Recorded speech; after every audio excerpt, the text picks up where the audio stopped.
पशुपतिनाथ धाम की संपूर्ण पौराणिक कथा। फुल स्टोरी ऑफ पशुपतिनाथ धाम। पशुपतिनाथ कौन है? पशुपतिनाथ भगवान शिव का ही एक दिव्य रूप हैं, जिनकी पूजा विशेष रूप से नेपाल के काठमांडू स्थित पशुपतिनाथ मंदिर में की जाती है। पशुपति का अर्थ है सभी प्राणियों के स्वामी, अर्थात जीवों के अधिपति। ये मंदिर विश्व के सबसे पवित्र और प्राचीन शिव मंदिरों में से एक है और यूनेस्को की विश्व धरोहर में शामिल है। पौराणिक कथा। पशुपतिनाथ धाम की उत्पत्ति। एक समय की बात है जब भगवान शिव और माता पार्वती कैलाश पर्वत से पृथ्वी पर भ्रमण कर रहे थे। उन्हें नेपाल की पहाड़ियों और जंगलों की सुंदरता इतनी पसंद आई कि वे वहीं रुक गए और छुप कर रहने लगे। भगवान शिव ने एक हिरण का रूप धारण किया और बागमती नदी के तट पर स्थित जंगलों में रहने लगे। देवताओं ने जब देखा कि शिव कैलाश पर नहीं है, तो वे उन्हें खोजते हुए धरती पर आए। कई वर्षों की खोज के बाद देवगण नेपाल पहुंचे और भगवान शिव को हिरण के रूप में जंगलों में विचरण करते पाया। देवताओं ने भगवान शिव से अनुरोध किया कि वे कैलाश वापस चलें, लेकिन शिव उस प्राकृतिक सौंदर्य से इतने मोहित थे कि वापस जाने के लिए तैयार नहीं हुए। तब विष्णु, ब्रह्मा और इंद्र सहित सभी देवताओं ने मिलकर उन्हें जबरन उनकी याद दिलाई और हिरण रूप से बाहर आने को कहा। भगवान शिव ने अंततः स्वीकार किया और बोले, चूंकि मैंने यहाँ हिरण का रूप धारण किया और इस भूमि से प्रेम किया, अतः अब मैं इस स्थान पर पशुपति, पशुओं का अधिपति बनकर निवास करूंगा। 4 मुखों वाला शिवलिंग। पशुपतिनाथ धाम की अनोखी विशेषता। पशुपतिनाथ मंदिर में स्थित मुख्य शिवलिंग अत्यंत दिव्य और अद्वितीय है। ये कोई साधारण शिवलिंग नहीं, बल्कि इसमें 4 प्रमुख दिशाओं की ओर 4 भिन्न भिन्न मुख फेसेस बने हुए हैं और 5वां मुख अदृश्य रूप में ऊपर की दिशा में स्थित माना जाता है। इन 4 मुखों का महत्व। पूर्व दिशा, तत्पुरुष मुख। ये मुख ज्ञान और चेतना का प्रतीक है। ये दिशा आध्यात्मिक जागरूकता और आत्मबोध का संकेत देती है। 2. पश्चिम दिशा, वामदेव मुख।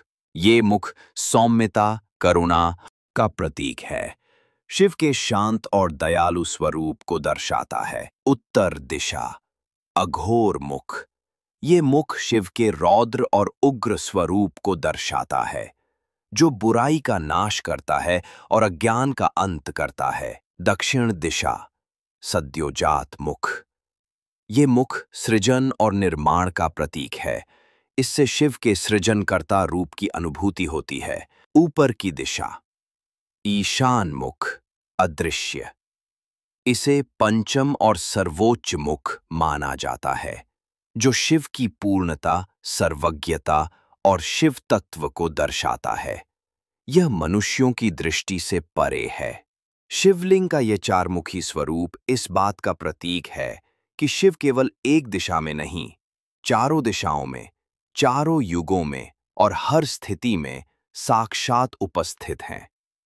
यह रूप हमें यह सिखाता है कि परमात्मा हर दिशा, हर दशा, हर रूप में विद्यमान है और भक्त चाहे कहीं से भी दर्शन करे, शिव उसे उसी रूप में मिलते हैं। मृत शरीरों का अंतिम संस्कार भी बागमती तट पर किया जाता है, जिससे यह स्थान मोक्षदायी माना जाता है। अत्यंत गहरे धार्मिक और आध्यात्मिक भाव से जुड़ा हुआ है। यहाँ इसका विस्तृत और भावपूर्ण वर्णन प्रस्तुत है। बागमती नदी के तट पर अंतिम संस्कार, मोक्ष का मार्ग। पशुपतिनाथ मंदिर के समीप बहती है बागमती नदी, जो नेपाल में गंगा के समान पवित्र मानी जाती है।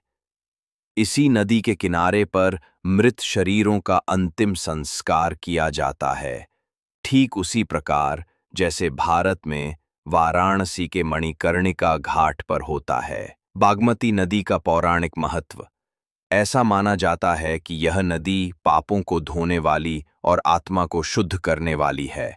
बागमती नदी का जल शिव के चरणों को छूकर निकलता है, जिससे यह और अधिक पावन और मोक्षदायी हो जाती है।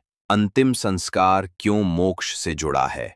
हिंदू मान्यताओं के अनुसार यदि किसी व्यक्ति का शरीर पवित्र नदी के किनारे शिव मंदिर के सान्निध्य में दाह संस्कार होता है, तो उसकी आत्मा को जन्म मृत्यु के बंधन से मुक्ति मिलने की संभावना अत्यधिक बढ़ जाती है।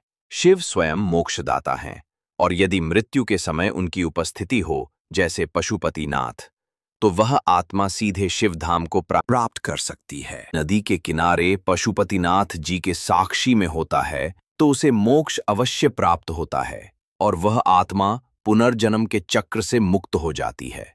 इसका आध्यात्मिक संदेश, मृत्यु के बाद भी जो शिव के चरणों में पहुंच जाए, उसे फिर कभी संसार के कष्टों में नहीं लौटना पड़ता। कहानी अच्छी लगी हो तो शेयर, लाइक और सब्सक्राइब जरूर करें और भी लोगों तक इस अलौकिक भोलेनाथ की कहानी को पहुंचाए। ओम नमः शिवाय। हर हर महादेव।